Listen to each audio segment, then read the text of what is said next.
I'm going to be talking about wrestling, which I just saw the 3-hour Slammy show of Raw. And I'm going to stop you before you even start. And I know a lot of you are going to get on my case for watching wrestling. And, you know, you're right. You're absolutely right. I don't know why I was watching today. I don't know why I used to watch before. And honest to God, I don't know. And I don't know anymore what I'm doing watching this horrible show. And I've never felt compelled to come on screen and talk about it, let alone admit that I've watched wrestling. But this was so bad. So enormously bad. You know what's funny was, I was actually watching TNA Impact, and that show, as for everything I've ever said about Raw, or I'm going to say about Raw, Impact is so much worse. It's almost like you can't...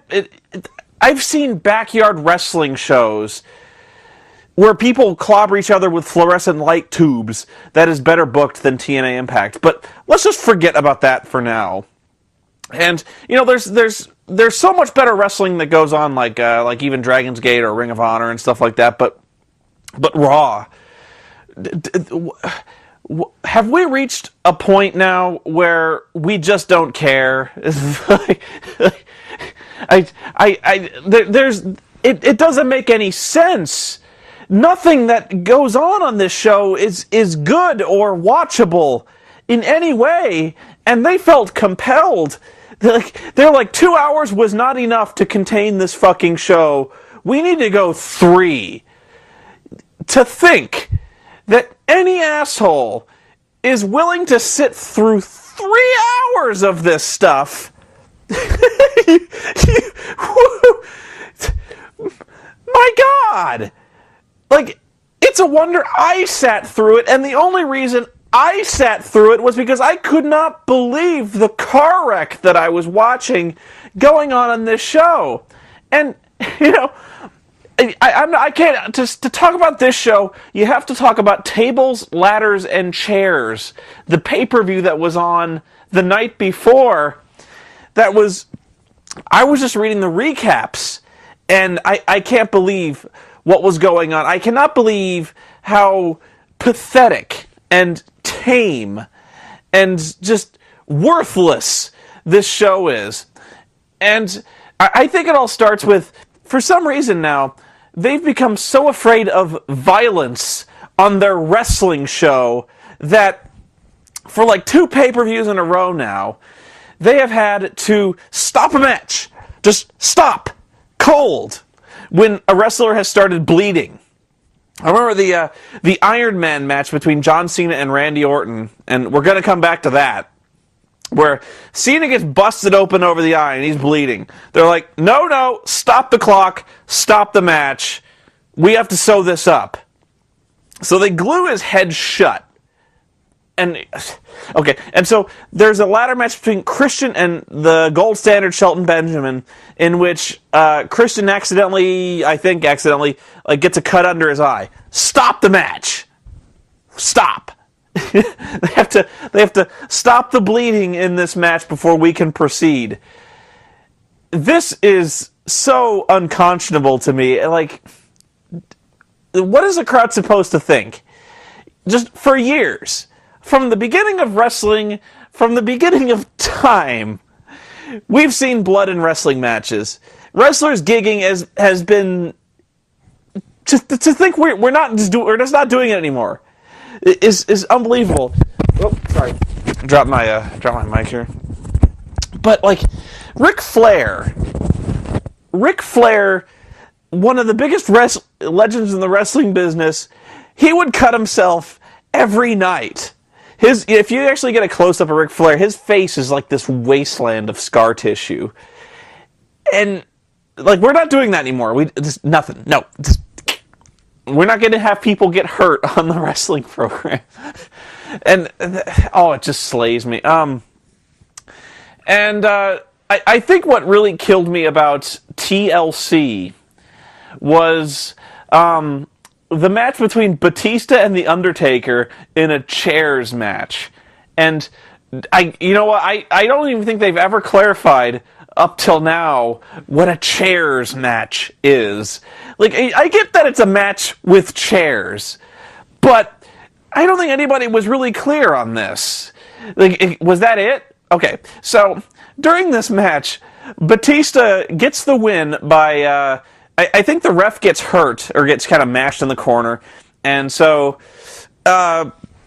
Batista hits a low blow, he punches him right in the sack, and then waffles him with a chair, and then pins him, and you're like, alright, that's your match, and like Batista's celebrating with his title, and out comes Teddy Long.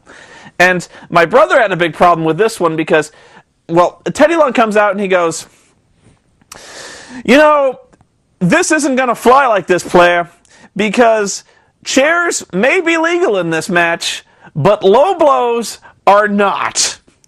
So we're going to restart this match, and we're going to do it right this time. And of course, Undertaker kicks him in the face with a chair, and gets tombstones him and wins, and we're all happy, right? It's, the logic here. Okay, so you can beat a man mercilessly with a chair. You can pound a man with a steel folding chair into unconsciousness. You can beat him beyond recognition. There's no disqualifications for this. You can murder the man with a chair, and that's fine. But you punched him in the sack. Oh no! We can't have that. That's not legal. Stop the match! No! So, and my brother had so many problems with this one that I didn't even come up with. You know, my problem was like, in a ladders match, in a ladder match, they hang the belt above the ring. There's no disqualifications in a ladder match. You can, I assume you can punch a guy in the groin in a ladder match. I've never seen a DQ in a ladder match. A tables match. A tables match does not end until someone goes through a table, which is stupid. But let's just roll with that logic. If somebody punched the guy in the groin and then threw him through a table, would Teddy Long then come out and go, "This is a tables match. We're not punching anyone in the groin. That's just wrong." But no, here's our chairs match, where and my brother said, what if he hit Undertaker in the groin with the chair and then pinned him? And I was like, that's a really good question, because he hit him with the chair, which is legal, but he hit him in the groin, which apparently is not. Okay. So, and our new world champion, by the way, or WWE champion, there's 2 belts now, is Sheamus. And I'm not even going to go on about how Sheamus has so not paid his dues in the wrestling business, but let's just, you know, if you were going to protect John Cena, who the only thing he sells is merchandise, the only way you would ever have him lose the match is in a tables match, wherein the only way you can beat the guy is to throw him through a table, which essentially proves nothing, settles nothing. So, you know, the only thing that's been proven in a, like, if you pin the guy, you've beaten him, you know. There's been something established here. But you throw the guy through a table, and all you've proven is that you were able to throw him through a table. And that's the title. The title has now changed because of that. Does it make Cena a bad wrestler? Does it prove that Sheamus is better? No, it proves that he got thrown through a table. So, Sheamus, breakout superstar of the year. And, you know, I guess that makes sense, because at least it wasn't Drew McIntyre, because the only thing I remember Drew McIntyre doing was beating up Fit Finlay for about 8 weeks in a row. So, Sheamus, you know, I would love to see that guy under a black light. You'd probably go blind, that albino motherfucker, but anyway, I guess I should talk about the Raw, the 3-hour Raw. That's okay. So, Dennis Miller comes out, and immediately you know he's in trouble. So, talk about a waste of intellect and talent. like, just watching Dennis Miller come out and try to entertain these people with his very intellectual brand of comedy, actually using words that have more than 2 syllables. And just watching the ice cold reception, you kind of expected him to be like, this thing on cha-cha, and you were just watching that in the first 5 minutes immediately made me think, like, why am I watching this? I'm so much better than this.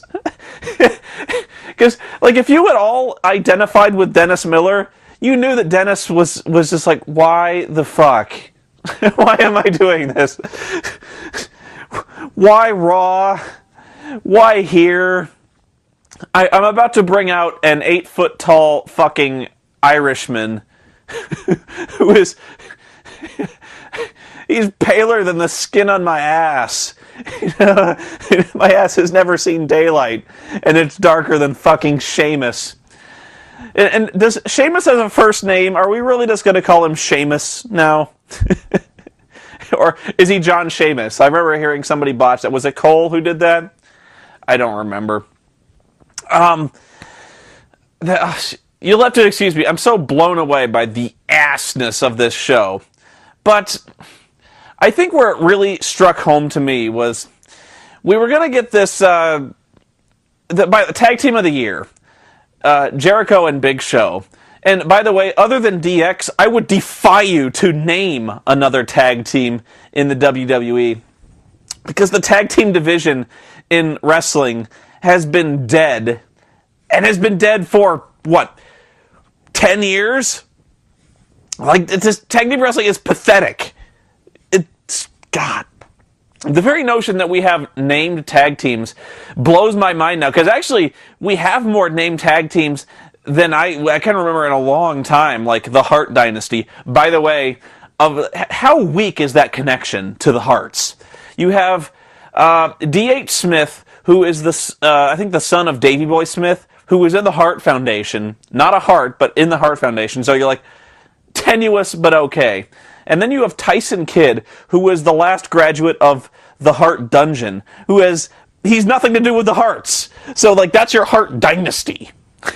I think they just have them put together because, like, they just want to get that Bret Hart guitar lick in when they come out. Like, beep! Crime time. DX, the most rebellious counterculture mid-40s married fathers. To think that Shawn Michaels, the Christian dynamo now, and Triple H, the 40-year-old guy who's banging the boss's daughter, they represent the revolution in the WWE. And Jericho and the Big Show. So they win Tag Team of the Year. And they're like, I'm going to... Show is like, we're going to retain... I mean, what? Regain, yeah, that's why he's the smart one. We're going to regain the Tag Team Championships. And so we're going to challenge DX tonight. We're going to get our titles back. And so here we go. Big match where I can't...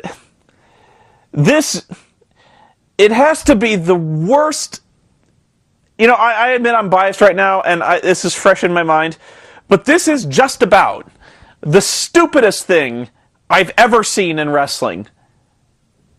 And I'm thinking like gobbledygooker, Mark Henry Mae Young giving birth to Mark Henry's hand fetus child, the Shockmaster. They're all funnier, but I cannot think of a stupider moment than the DX Jericho rematch, which was over in just about 2 seconds. They get in the ring, the bell rings, and then I think Triple H bitch slaps the ref or shoves the ref down. Ref calls for the bell, disqualifies DX. Your winners are Jericho, but since the title doesn't change hands on the disqualification, DX is still your champions. And then Jericho is thrown out of the arena, thrown off of Raw, and we're happy about this.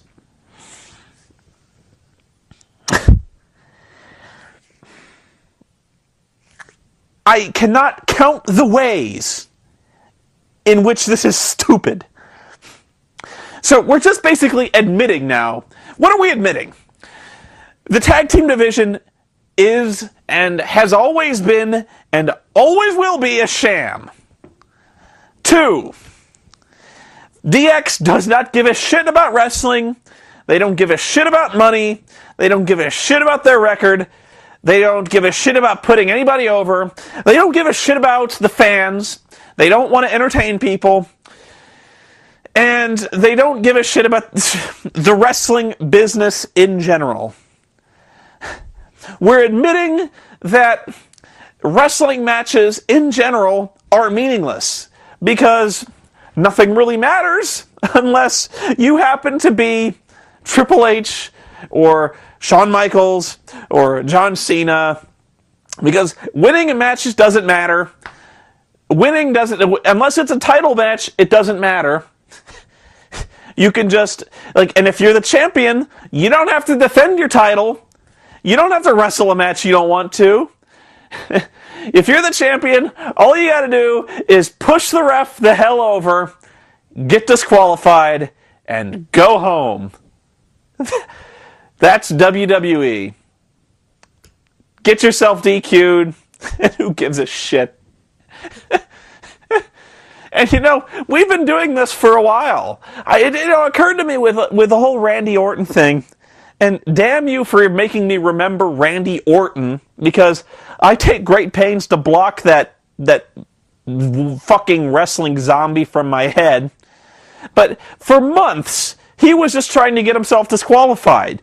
I remember several pay-per-views where they just kept restarting the match because Orton kept trying to find every way to weasel out of the match, like getting disqualified intentionally, getting himself counted out, having people run in and just hit him to get himself disqualified. And it just occurred to me, we've been doing this for a while. So, WrestleMania, if the champion doesn't feel like wrestling at WrestleMania, we can just get himself disqualified. If Shawn Michaels wants to beat The Undertaker and snap his undefeated streak at WrestleMania, all Shawn Michaels has to do is have Triple H run in at the very beginning of the match and punch him in the face. Getting The Undertaker disqualified, Shawn Michaels wins by DQ. Who cares? Who cares? I don't care. They don't care. Who's writing this? I don't know. What kind of precedent are we setting here? Where you just get yourself disqualified.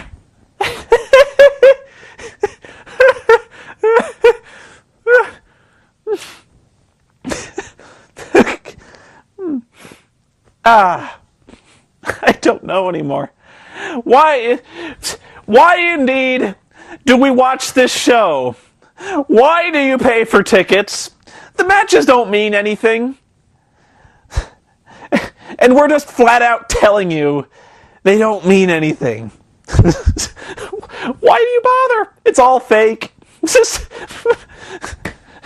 And on Impact, they had a segment where fucking Mick Foley, he goes backstage and he runs into the writers and he runs into Vince Russo and he's like, "You guys do a great job. So why don't you write for me a segment where Dixie Carter returns my calls? Hey, wrestling's fake."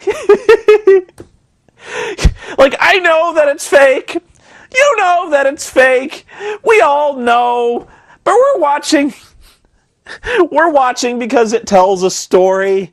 We're watching because we'd like to pretend. We'd like to escape for a little bit. But you might as well just... You're not even trying, are you?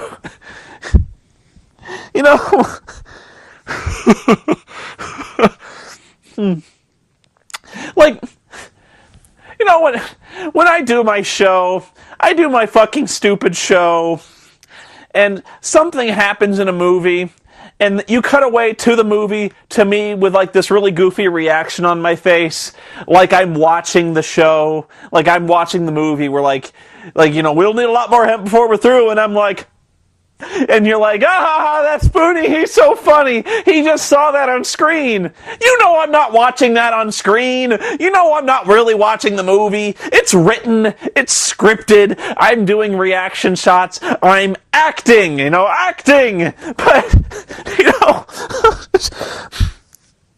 why didn't they just print out their lines on a piece of paper, bring them out, and stand in the middle of the ring and read their lines? Why don't they just show clips from the video game? Why do we need people? There's more blood in the video game now than there is in the fucking show. The matches in the games are better now than in the show.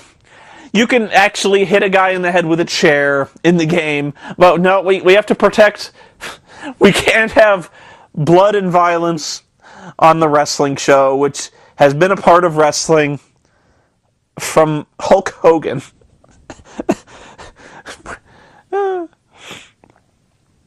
So, Triple H comes down to do the award for Match of the Year.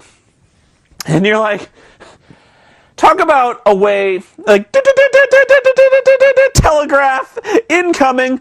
I wonder who will win Match of the Year now that Triple H, one half of DX, is coming out to present. Sure enough, Shawn Michaels.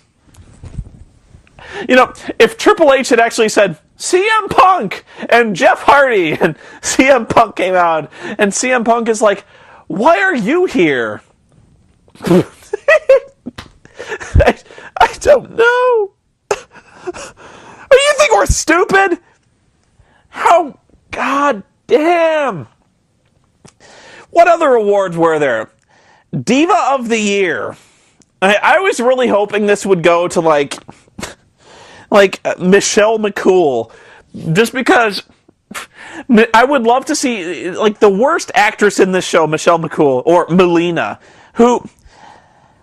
What fucking happened to Melina? It must the SmackDown editors coming to Raw must have been the worst thing ever happened to Melina, because how long has she been on Raw? Has she done a single move successfully yet? So Maria wins. And Maria, who's been off the show with injury, I think, for how many months? And they do this 7-on-7 Divas match. And a Divas match which lasts for about a minute. And I don't know why I'm complaining about that, because the shorter you can have those fucking losers in the ring, the better, because they can't wrestle. And I think they only had the two women who could actually wrestle in the ring. I forget who it was. Was it... you know what? Now that's it. It was probably Alicia Fox, but I know they had Mickie James in there, with pretty much the only one who can wrestle. And this those were the only two women who wrestled in a 7-on-7 Divas tag match. Two chicks wrestle. It's over in about a minute, which is just as well, because I can't imagine watching those women try to wrestle in those dresses they had coming out. My God. What else happened? I remember when they introduced Triple H, Dennis Miller is like, the show, Triple H. When he's supposed to be the game, Triple H. And I don't know how Dennis screwed that up, because he was fairly obviously reading off a teleprompter the entire time. So that was puzzling. Excuse me. So they have this tournament to determine Superstar of the Year. No, wait, I gotta go back. So, the Oh My God moment of the year, which has now become the Oh My moment of the year, because now we can't say Oh My God. We can't say Oh My God. We don't want to offend anybody on our wrestling show. A wrestling show that used to have figures like the fucking Iron Sheik. We used to have like General Adnan and the fucking Sergeant Slaughter who was siding with the Iraqis during Operation Desert Storm.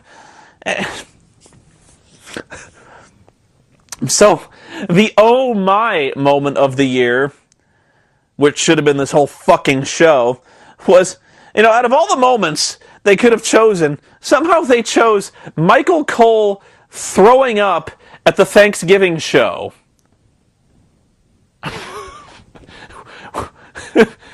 Who saw that? You had these wrestlers doing these great things. Jeff Hardy jumping off a fucking ladder, which was actually sad to consider being like the most extreme moment on that fucking show. Michael Cole fake throwing up on a guy. If that's what it takes to shock you, how sad is it that... How sad indeed. Okay, so we have this tournament to determine the superstar of the year, and this is trouble. So the first match is John Cena versus CM Punk. And, I don't know why I let this surprise me anymore, but CM Punk's jobs out in like 3 minutes. And he jobs out to the STFU. He taps out like a bitch. John Cena, through this whole thing, he no-sells everything. He no-sells a DDT on the floor because the only thing he sells is merch.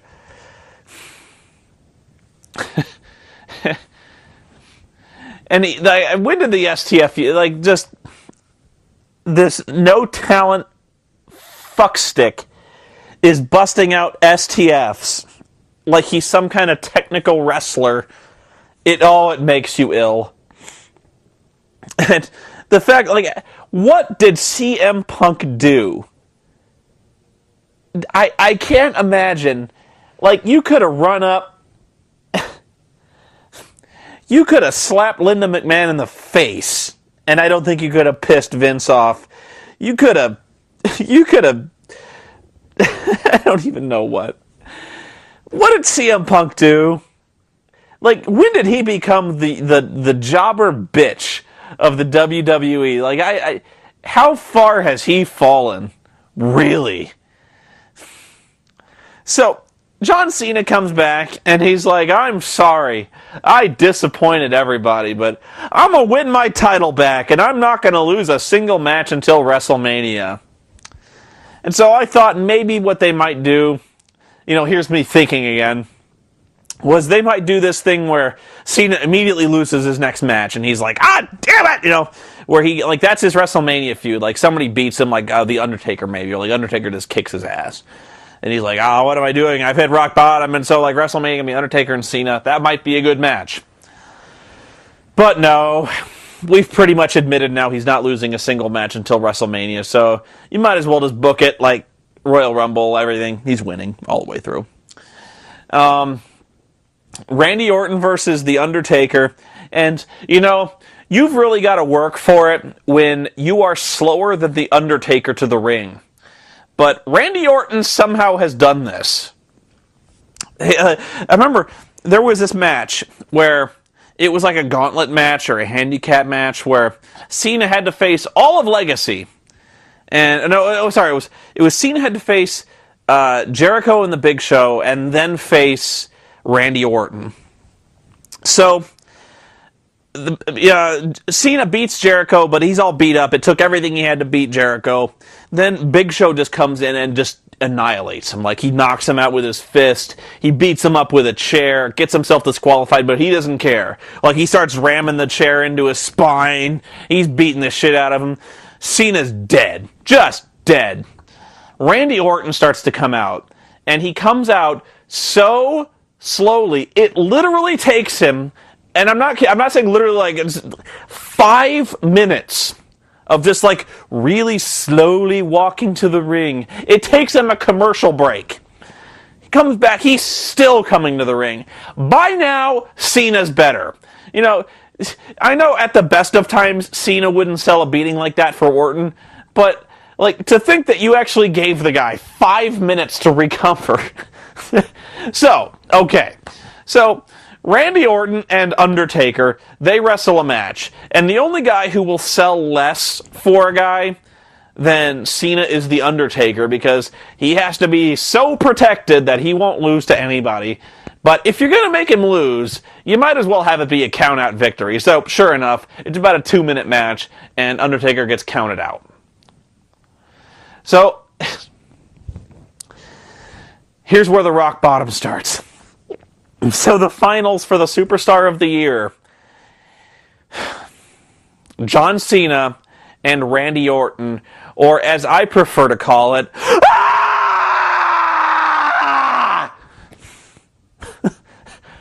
Again! Again! Again! You know,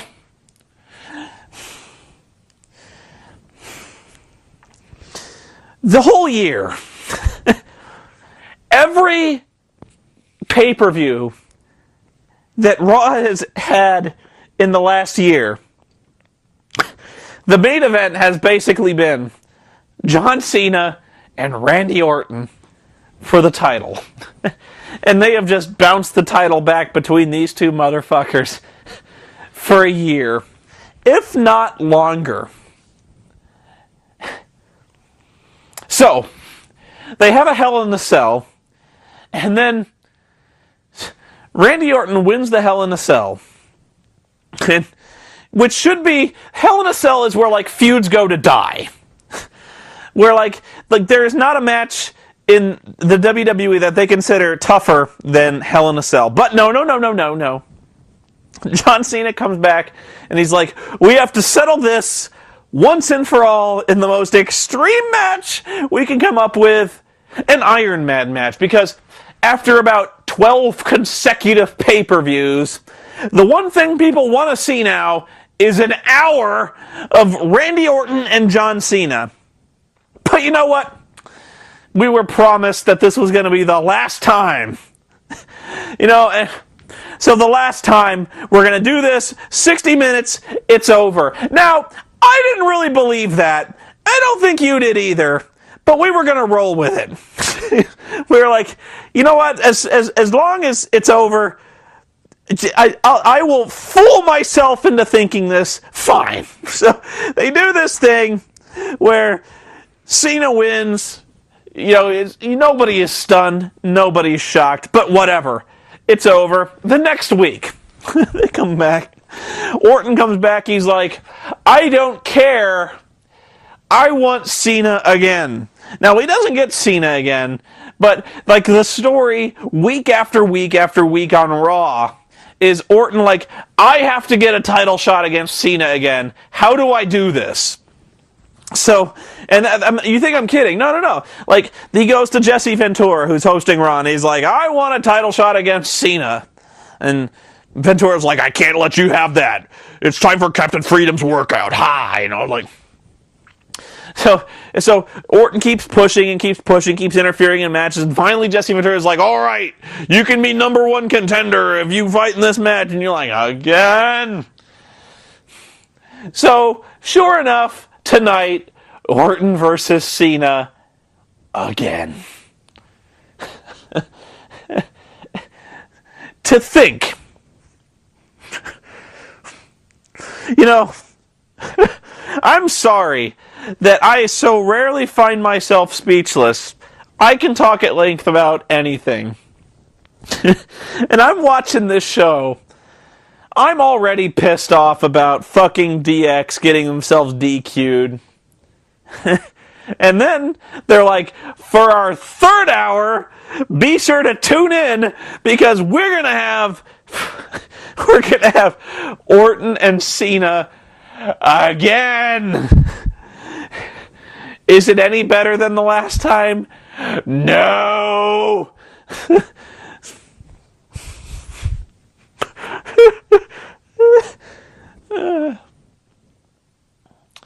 And it will stun none of you to learn that Cena wins. Again.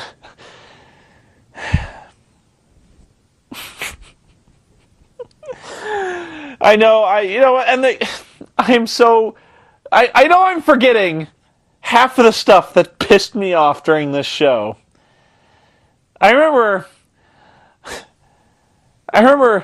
MVP being out there introducing some god-awful segment. And I think it was Diva of the Year, and you could tell he was so not feeling it. He's just like, why am I... Like, you could tell MVP was like, what the fuck am I doing here?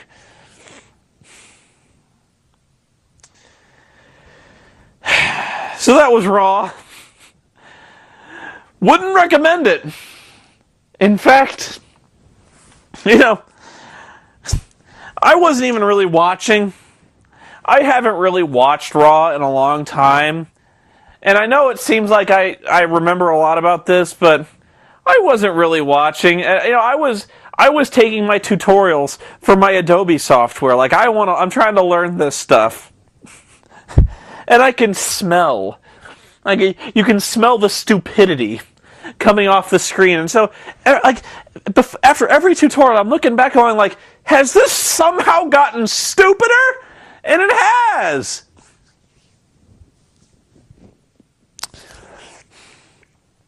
It's like, sometimes you ask yourself questions about the wrestling business. Like, I used to watch ECW a lot. Not the new ECW, which is shit, by the way. But I used to watch the old ECW. And, a lot of people talk about ECW like it was some golden age, like it was flawless wrestling. It was garbage. It was pretty well crap most of the time. Now, it did have good wrestling on it, but you had to look for it. But ECW's big thing was there was no disqualifications in any match, which was really tiresome because that meant, like, anything could happen, There was, like, the booking was just all over the place. There was nothing to it. Like, there'd be people winning titles that weren't even booked for the pay-per-view. So, it was frustrating in its own way, but the example that springs to mind for me was, like, there's no DQs in a match, and yet they would have tag team wrestling. So, my point is, like, it's one of those unwritten rules where in a no DQ match, in a tag team match, people still tag in and out, and you ask yourself, why? Why do they tag? I don't know. Like, it's not like they're going to get disqualified. And so, if a team just kind of jumped over the rope and started fighting 2-on-2, you might kind of scratch your head and be like, well, that makes sense. But there's certain other things that just kind of occur in wrestling that you would be like, you ask yourself the question, why doesn't the wrestler just get himself disqualified if the title doesn't change hands on a DQ? And then you immediately answer yourself the same question by going, that would be really stupid. And nobody would watch wrestling if that happened. Well, you know what? They just did it. It's Thunderdome. The belts are meaningless. The championships, in general, are just little toys now. They don't mean anything, because now the champion can never lose his belt. He can just not show up. He can get himself disqualified. It doesn't matter. None of it matters. I was going to go on some kind of rant about chairs matches, like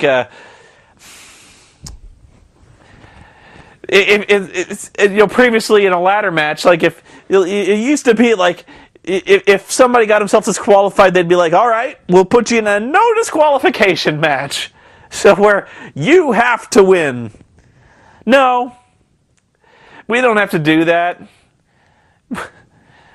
Why don't we just bring a gun to a no disqualification match? Let's just answer ourselves that question, all right? Let's just do that. Like, it's like, I'm the... Here, hang on a second. I'll be right back.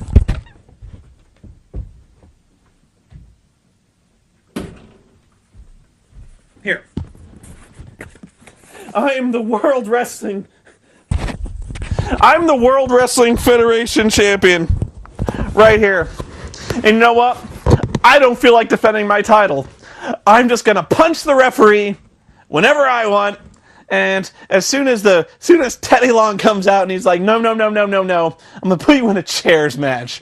I'm gonna punch the guy in the balls, and then I'm gonna hit him with a chair. He's like, no. You can't hit a guy in the balls in a chairs match. It's a no disqualification match now.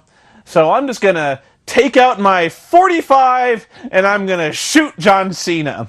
And assuming he sells that, I've just killed the guy. I pin his corpse, and I win. That's pro wrestling, folks. Who gives a shit? I don't. It's a scam, and it's not real to me anymore.